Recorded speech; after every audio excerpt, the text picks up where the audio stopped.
Today on the Inside Scoop, Oklahoma making their move on five-star defensive lineman David Stone.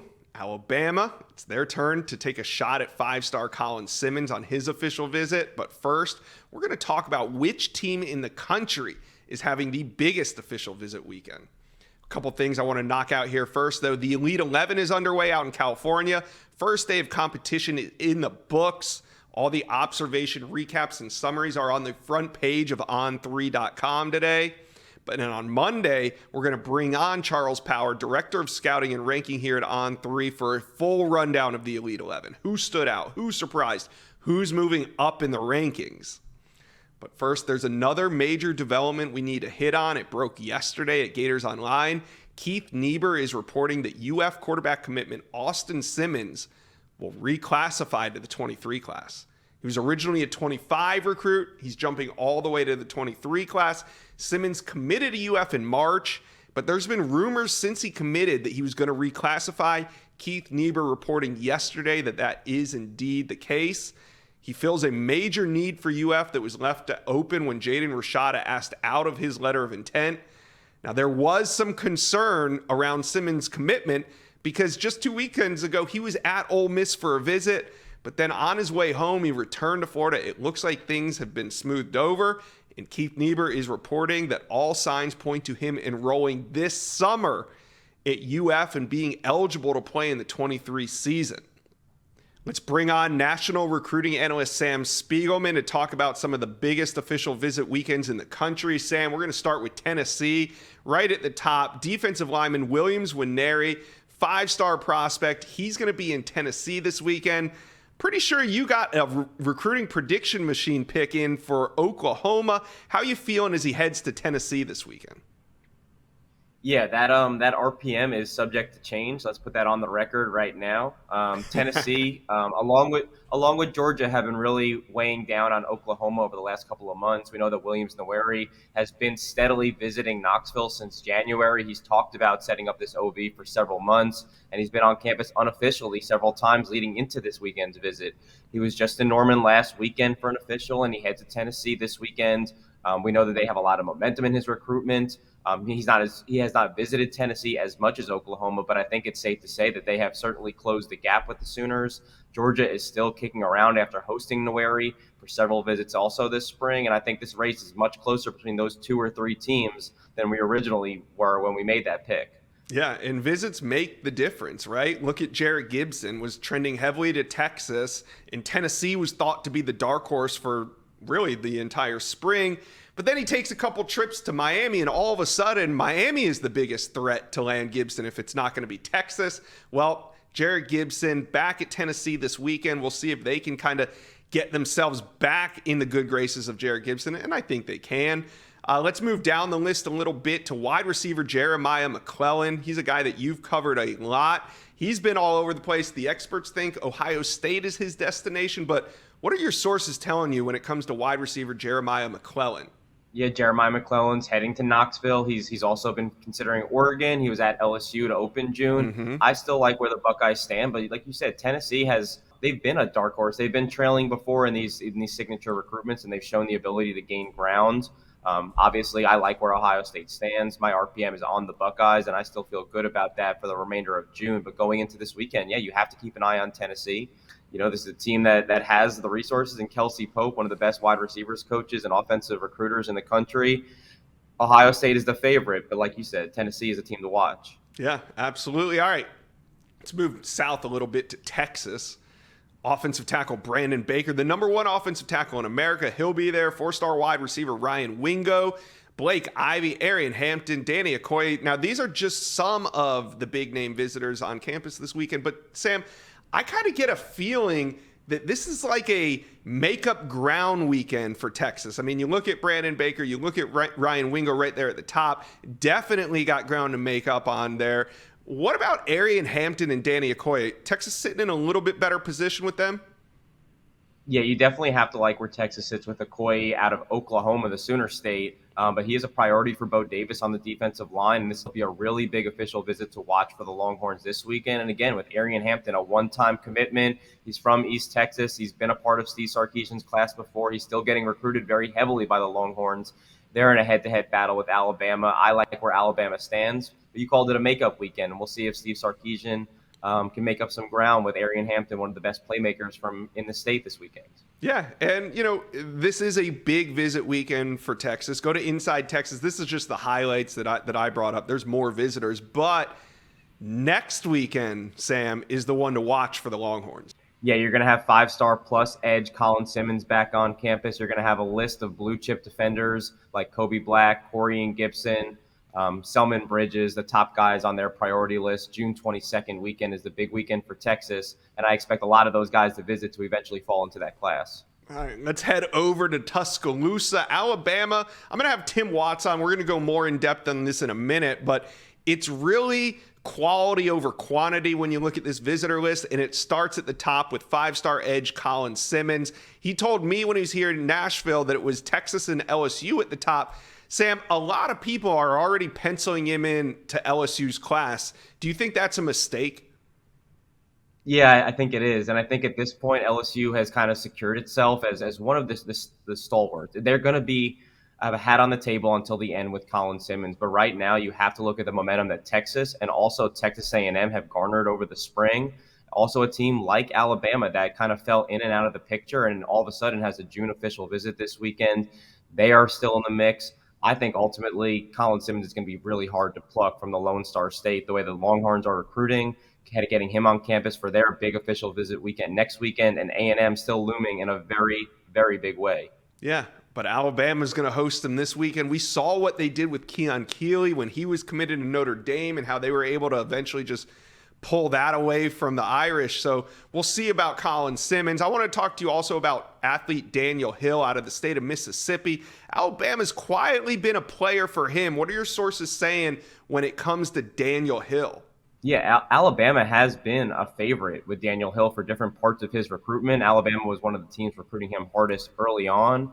He just took an official visit to Auburn last weekend before he heads back to Tuscaloosa this weekend. He's probably been to Tuscaloosa more than any other campus. And then he's going to wrap up June with a trip back to South Carolina. The Gamecocks lead on the RPM. That includes a pick from this analyst. But Alabama and South Carolina are both in a head-to-head in this one. And the decision probably isn't too far off for Daniel Hill. Love those visits that lead to decisions. Let's move to the Oklahoma Sooners, and they have a big visit weekend coming as well.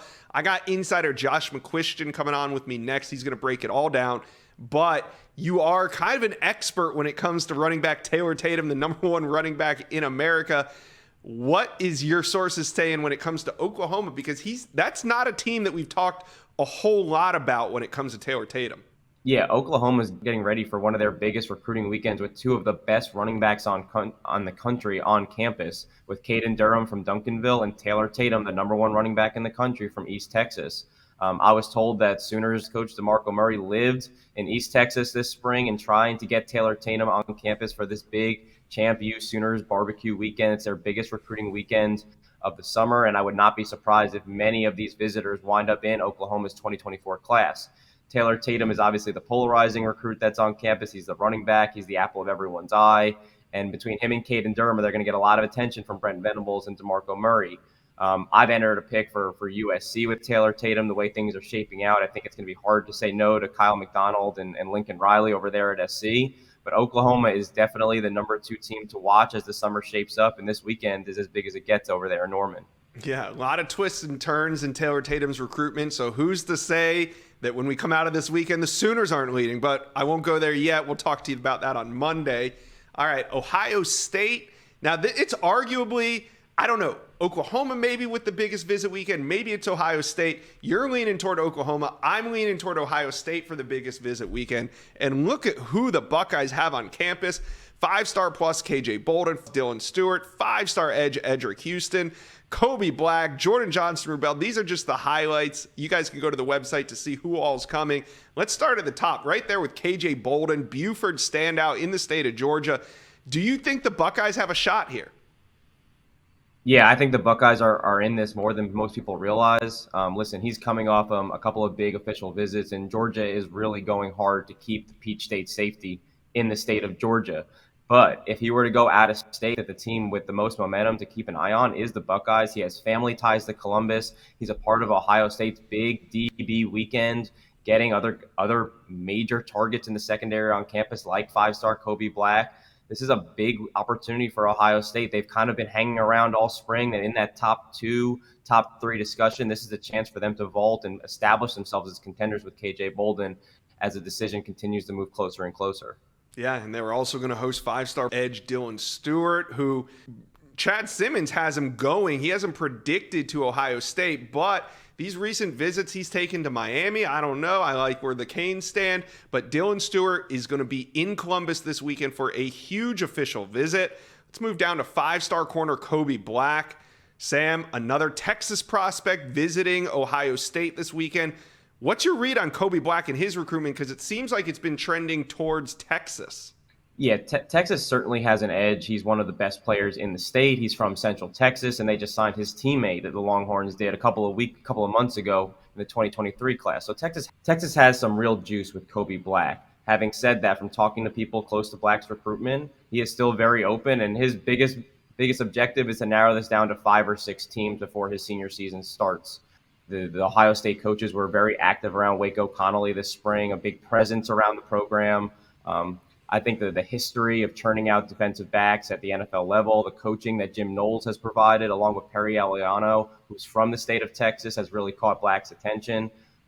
He's already been to Ohio State, so this visit has a chance for Ohio State to make another major leap. And like I said, it's a big weekend for the secondary up there in Ohio State. They would love to come away saying that they gained some ground with a guy like KJ Bolden and also Kobe Black. What about Jordan Johnson-Rubel, another Texas product, another one that, people are penciling into that Texas Longhorn class. But like you said, Ohio State has no problem going into the state of Texas and grabbing some defensive backs. What do you think about Jordan Johnson-Rubel and where he stands with the Buckeyes? Yeah, Jordan Johnson-Rubel is a top target, not only for the Longhorns, but also the Horned Frogs. He's originally from Fort Worth, but we know that he's been playing his high school ball out at Academy, and that's opened his doors to leaving the state. He took an official visit to Michigan last weekend. Ohio State is up next, and those are 2 teams that he's been raving about since he got those offers early on after his junior season. I think it's a big opportunity for both of those Big Ten schools. I think they're very much in his top 4 or 5 steady. I still think it's going to be hard to knock off the Longhorns, and don't sleep on the Horned Frogs either with the Lone Star State native.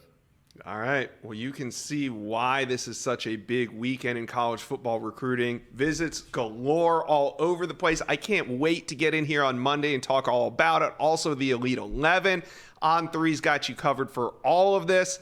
Sam, you're out there in California for the Elite 11. Go have a day out there covering the top quarterbacks in America. Thanks for stopping by the Inside Scoop. Oklahoma is hosting one of the biggest recruiting weekends we'll see this summer.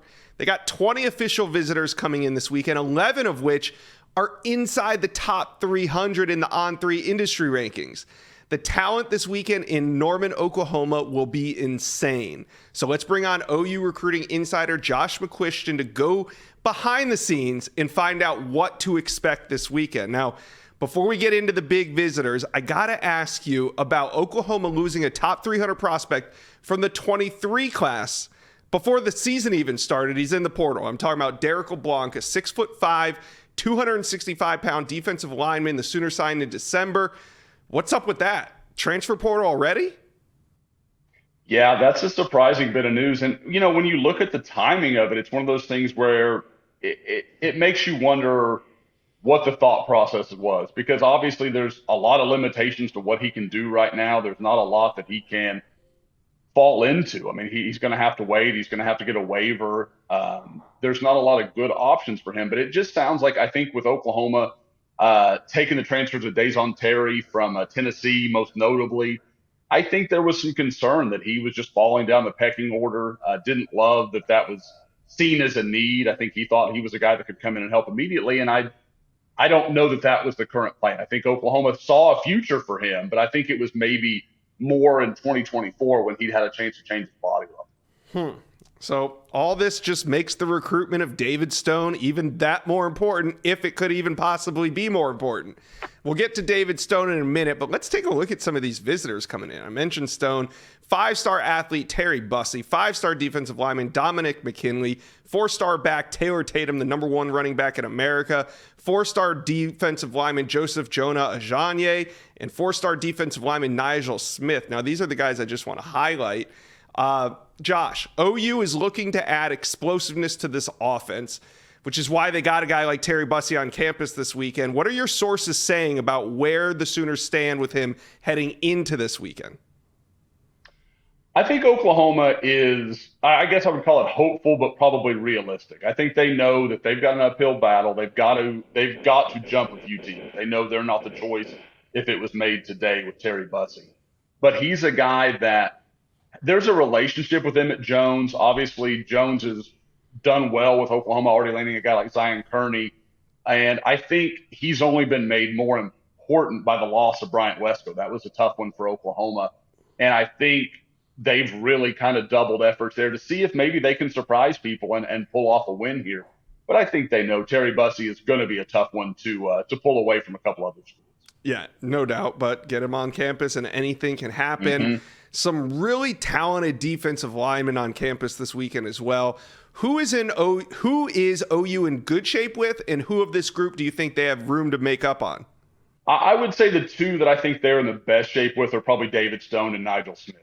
David is a guy that I know it seems like at various points he's been linked with so many other schools. Okay, this could be the possibility. Maybe it's this school.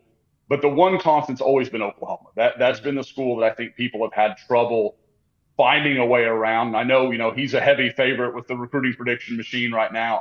I'm pretty in line with that. I think it would take a pretty serious upset for Oklahoma not to land him. I've even heard some talk that he might shock everybody and do something this weekend. I don't think that's what's going to happen, but there is a sense of confidence. Nigel Smith, kind of a similar story, been to campus at Oklahoma really more than anywhere else. There's a lot of good relationship with Todd Bates and Miguel Chavis.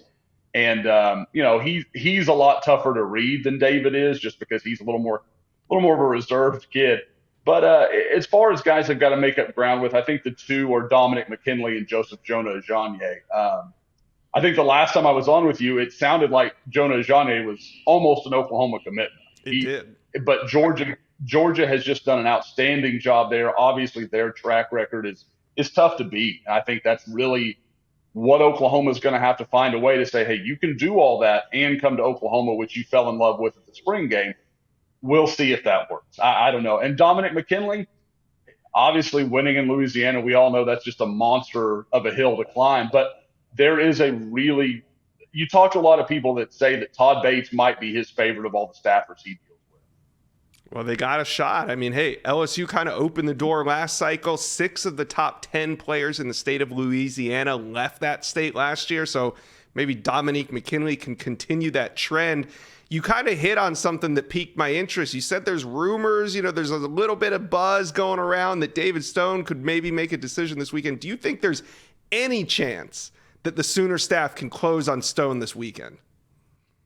I think it's possible. I mean, I really do. I ran into David. He has been in Oklahoma City a lot over the last month. Yeah. I've seen him at several different events, team camps, that kind of stuff, and hanging out with guys like Michael Patterson McDonald, who will also be on the visit this weekend. I was out with Caden Durham, who another good longtime friend that will be there this weekend for his official visit. So you wonder if maybe the stars could align correctly for Oklahoma. But again, if I'm betting, I don't think that's what's going to happen. But I've heard it enough places that I wouldn't say I could rule it out. All right. Well, how can we talk about defensive line targets and not talk Williams Nwaneri? He's not on campus this weekend, but he was last weekend for his official visit. Do you agree with the recruiting prediction machine right now, which has OU as the leader at nearly 80%? No, I want to be clear. I do think Oklahoma is who I would bet on at this point, but that large of a margin, no, I couldn't justify that. I think Tennessee is right there. Oklahoma, I think that's the school Oklahoma is concerned about because Georgia, I know they impressed him during his official visit, and you can totally understand that being his choice with all their success. At the same time, I think this is a kid that relationships are going to mean a lot to. And I just think Tennessee has a little bit more time with him than Georgia does. And I think that may be what this comes down to, is kind of the Oklahoma-Tennessee battle that I know Chad Simmons and others are predicting. And that's really the way I see it. Coming out of last weekend, I think Oklahoma feels really good, but they know, just kind of like what we were just talking about a second ago. You get a kid on campus, anything can happen, and you don't want to count anything until, they get a guy like Nwaneri, in the boat. Yeah, it's far from over. He'll be at Tennessee this coming weekend, so we'll see what happens. All right, Josh, we've hyped it up. We've talked about how big of a weekend this is. Sooner fans are sitting here wanting to know the expectations. Who do you have on commit watch heading into the weekend? I think there's a couple of guys really worth watching, and I think you have to start with Ja'Shawn Ross, a guy I actually put a prediction in for this morning.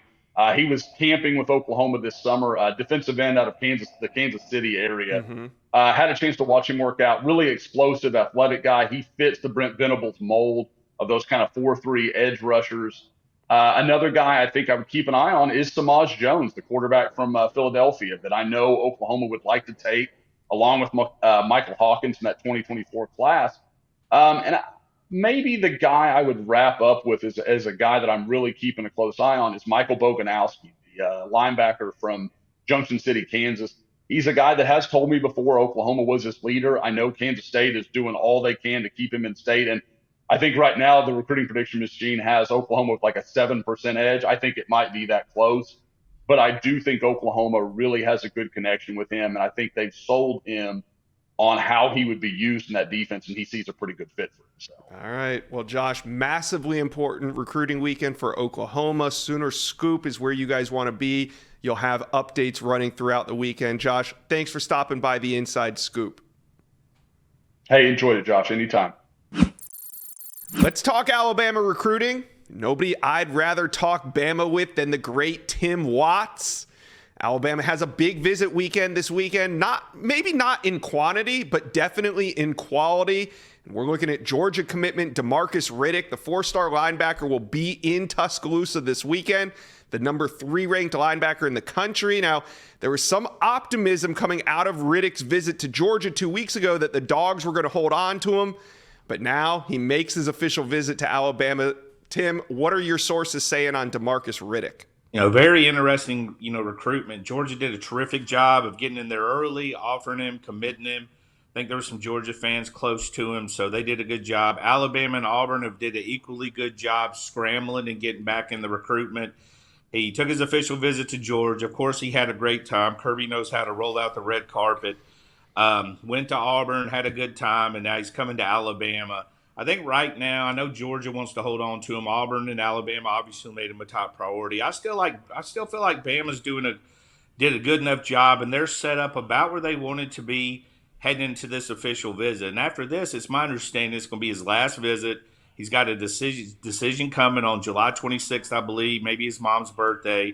So this is kind of going to ramp up here a little bit. He has a few weeks to think about his 3 visits, and that's back to back to back. And that's there's probably a lot going on with those 3 schools, because that's a lot of effort putting in visiting all 3 of those schools.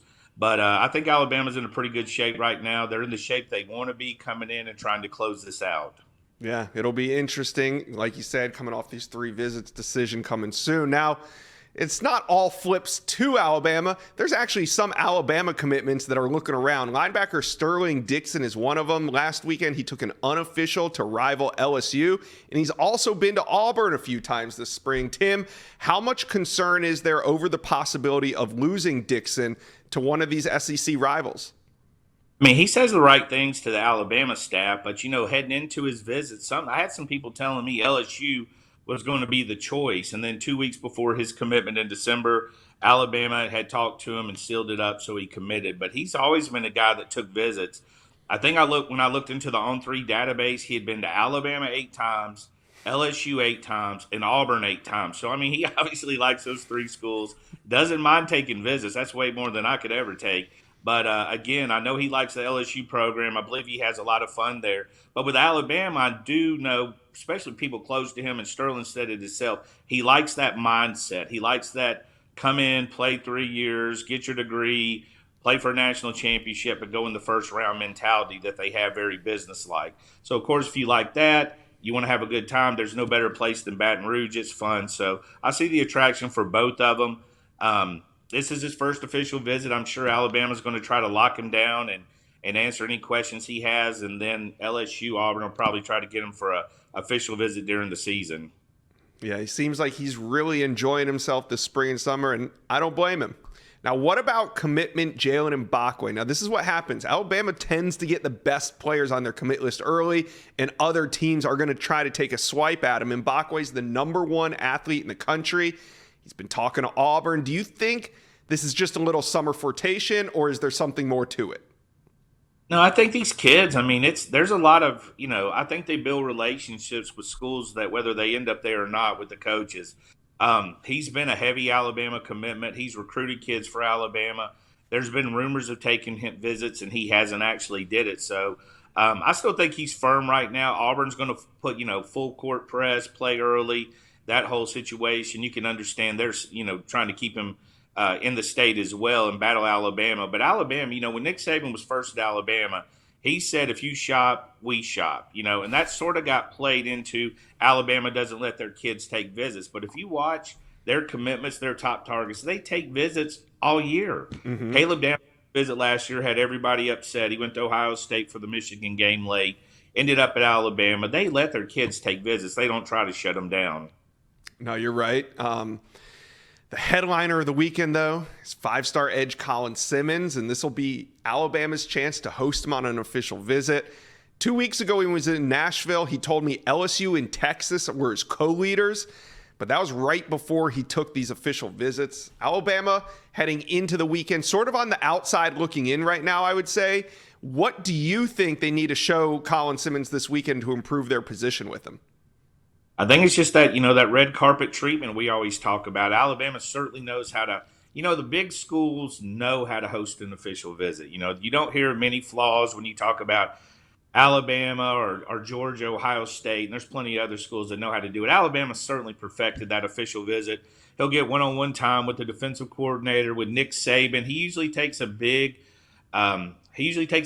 stance on that weekend with those top guys. So he'll get time with him and see where he fits in and all those questions that he probably has. Alabama signed some edge rushers last year, led by Keon Keeley and Yanze Pierre, favorites in the entire class last year. So they'll get a chance to answer those questions and just show them what it's about. I mean, it's when a kid hasn't taken a visits, I really don't worry too much about his favorites, because he doesn't know. He doesn't know what Alabama, Auburn, LSU, Tennessee, Texas is about. Once he gets on campus, builds that relationship, sees what the campus is like, the nightlife, I think that's more of a chance where we'll get where he knows what he wants to do. Yeah, I can't wait to hear what Colin Simmons says coming out of this one, because everybody's pegging him towards Texas, LSU. But right now, I think his recruitment is really wide open. All right, Alabama is currently sitting at 3rd in the On3 industry rankings. Tim, Bama Online, you guys are going to be busy this weekend. You guys go check it out. Have you covered all weekend long with the official visit scoop. Thanks for joining the Inside Scoop today, Tim. I appreciate you guys having me. See ya. Thank you for watching. Make sure you smash that subscribe button for me. And remember to check out all the videos on the On3 YouTube page.